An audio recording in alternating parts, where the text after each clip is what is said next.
Alright, so with Sean being over here, he's been filming everything. He's been freaking filming everything in 4K. So like everything he shows me on his phone looks absolutely fantastic. So I'm just gonna jump in and we're gonna make everything nice and crisp. So I'm gonna be spending a lot more time making sure all my footage gets transferred to the PC. So I'm not completely overfilling my space. These videos are going to absolutely suck to edit, but the quality of them is going to be amazing. But anyway, so we're in 4K right now. I should be able to show you guys nicely, or how nice this paint is, potentially, with the 4K quality. But you know what? Honestly, you guys can see. Let's just go. We're gonna talk about what I've just done. All right, so I got my battery cable and everything. My battery cable is ran to the top of the fuse box. Everything's nicely ran. I don't have everything set up just yet. These things they're kind of zip tie held, but they're not actually tied up. I'm probably going to use these guys right here. I have these, which are proper, is what I'm probably going to end up doing. I'm just trying to run this to see what's going to happen. So I've got it ran right through where the factory harness goes, and there's a little port that was like a cut-off nipple that you can cut off and then run something through it. And then my cable will run underneath here, and it'll run along the trim of the car and then come right up here. And this is not the battery that I'm using. I will be using a smaller battery, and actually I will show you guys right now. So there's this little battery right here. Now that's an ATV battery. It's an AGM battery, so it's not a lead acid battery.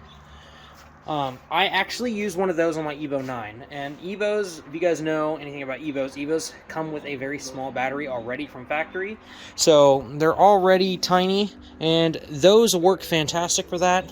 I'm not going to have like a stereo system in this car, and I'm not going to just sit here with the car off running the stereo.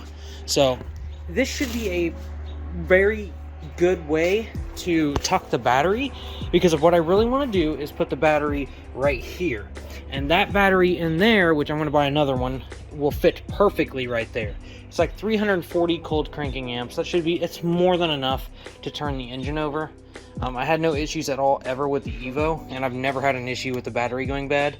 But obviously it's not going to stay like this. It's very sketchy and ghetto the way it is right now, but I just wanted to make sure that all my lights and everything work, and they do. Everything works, and nice and crisp. That T56 is in 4K. My dash lights in 4K. My tail light should turn on then once I plug them in, right? Look at that. Golly, my door's over there creaking, man, and that is scary. Sounds like a haunted house. Kind of exciting. I mean, obviously, it's not like I did much different. All I did was relocate everything that was right here. It was just a great big cluster right here. Didn't want it there anymore, which is why I've got the fuse box under there. What was originally here in this spot was the reservoir for my washer fluid, which is somewhere around here. I don't know what I did with it, actually. So it's a very simple process to relocate a battery. All you're doing is extending the power wire, and then you're just grounding the battery to the rear of the car. So like when I have the little battery right here, it's gonna have this little tiny ground. It's gonna be grounded right here. The ground works fine. The only thing with this is you guys got to make sure that you're running tons and tons of grounds. So I'm probably going to run 3 or 4 grounds off the block to the chassis, and then I'm probably going to run one off the transmission to the chassis as well, since the transmission also has some sensors. One of the best places to do is to run it. You can run it off the block where the transmission bolts, and then you've also got these great big bolt holes in the side of the block up underneath there. Those are all great places to run them. Reason being is because most of the time when you guys have these mounted in, they are always going to be rubber mounted, unless you're like Ricebox, where Ricebox is solid mounted. The mounts on this car are 100% chromoly tubing, so it is a nice solid steel tube. There is no soft in between to take any shock. I can feel everything in this car. It's literally every vibration and everything. I can feel the engine turning. It's crazy. But with these, the only ground point that you have technically is a very small, actually, I'm not even sure there is any in this. Some of the old styles have just a great big long bolt that goes all the way through, and that'd be a ground point, but it's not like the best ground point. But I don't think these do. I'm pretty sure that these mounts right here have a great big, that giant thing right there is full of rubber. I'm pretty certain that's how it works. But technically speaking, you're not going to have any grounds anywhere on this. Everything is actually mounted by rubber in many places. So you always want to make sure that you have enough grounds. Grounds are extremely important in electrical. Without them, you will cause a high load.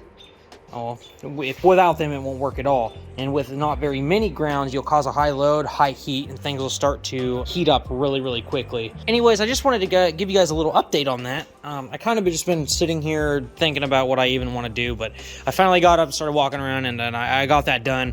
Very satisfied with that. I've got to go to the store and get a little battery, and then I got to figure out a way to mount it in the back. It should not be a big deal. I'm hoping that there is some mounting points.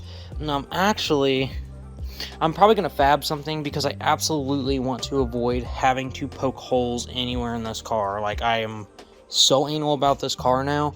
I don't want anything to be defaced on it.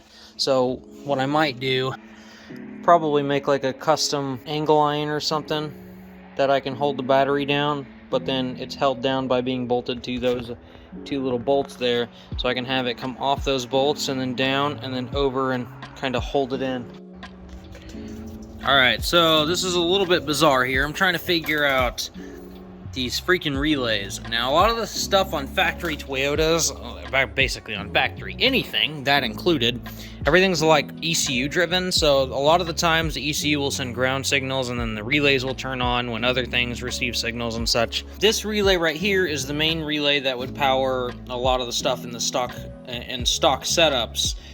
This is a 12-volt switch, which goes to my big connector here, which will go inside the car, and this is what I want to use to power my flex fuel sensor, my wideband, and my standalone.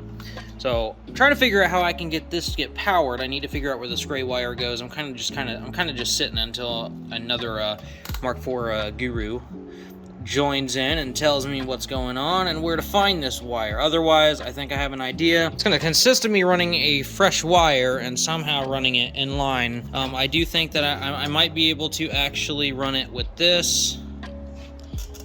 Well, never mind. I don't have another pin in here, and I'm pretty sure I've taken... Oh, no. Yeah, I don't know. Oh, is that what that's for? Uh-oh. Oh. Oh, heavens. Oh, I did a naughty. Oh, no. Okay, I'm gonna check continuity on this wire real quick. Alright, stick this guy in here. There we go, resting. And it fell out. We'll just do this other one. Okay, there we go. Now I just gotta check continuity on this corner pin right here. And okay, that is the culprit. So I made a post in the group for nothing, but I did make it a solved post. So if anybody has a future issue with this, I do know where it's at. So I think I might have accidentally depinned this, or it was already depinned. I'm gonna have to see what these little pins look like. I do have a few extras, so I'm gonna have to pin a new wire, and then... Dang, I don't even know what I'm gonna do. Oh, I'm gonna have to... Dang it. I'm gonna have to run a wire through this. I'm gonna have to run a wire all the way through. I'm gonna have to cut the shielding off. Run a new wire. Put new shielding on.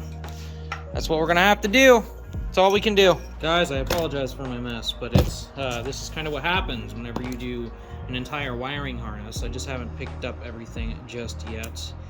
But here we've got my new pin, which will be going to the main 8-pin connector off the fuse box. And right there, we got it. Looking about as professional as ever. Unfortunately, I do not have a little rubber seal piece off the rear, which would be like this guy right here. I do not have that piece, so I'm never going to drive this car in the rain anyways. I will have wipers and all that stuff for just in case reasons, but there will be no reason that I'm ever intentionally doing it. I will never be worried about water and stuff getting in these. So right here is the pin that we'll want to run it to, and just like that, we've got the wire pinned in here, and then I gotta run it all the way through the sheathing. It'll be nice and fun. All right, I know how you guys like coming with me on these things, so I'm going to sacrifice, take a little bit longer to do some of these things. In return, I want a like. Give me that like. That's it. Just give me a like. All right, this is a struggle. Hopefully this just freaking works out. Okay, so I got this guy all ran here. This is the culprit, the issue at hand. Now I'm gonna be able to show everybody exactly what's going on, and if it works, all sitting right here. Just right here. Now we're good. So, got our voltage right here. Key is on. So what normally happened, and what is happening, is all these wires right here. This is the wire that's supposed to go to the EFI relay. This wire right here is a signal wire that will power the rest of these wires. Now, as it stands right now, this wire right here has nothing. This wire is a battery constant. So this one right here, this ain't doing nothing, okay? This wire is for the starter relay, so this wire is not going to do anything until the other wires do something. And there's one more here that, oh yeah, my battery sense. So this is for the alternator. This one is a battery constant also, but that's just for the alternator to sense it. So this one's not going to be used for anything but going to the center pin on the alternator. But as we can see, this is the great big red and black wire that goes to the relay. And whenever I touch it, we got nothing. Nothing at all. Now, key on. We're over here. This is one of my coil or injector wires. So there's two of these guys that will go from one of the body connectors, and these are the original factory wires that would power the coils, or they would power the injectors. Now, these guys are battery switched. So we got 12 volts there. Now, if everything I've done is correct, when I touch this wire to this wire, that relay will turn on, and the other wires that I just showed you will also have voltage. And I heard the relay click. Okay, we got these guys right here. And now, let's check the big battery cable, and we got voltage. Let's check the rest of these guys right quick.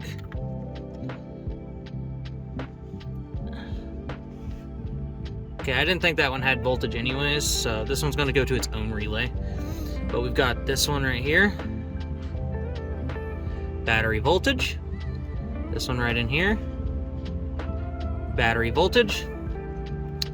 Now, what should happen, I'm gonna get this situated here so that way I can shut the key off. I want to be able to shut the key off for you guys. Which one do I want to use? Not that one. All right, I'll just get it set up to where we can visualize this. All right, now just got to run one of these into here. I think that will work. Just like this. Okay, got battery voltage. Shut the key off, it should go to 0. By golly, I can wire things.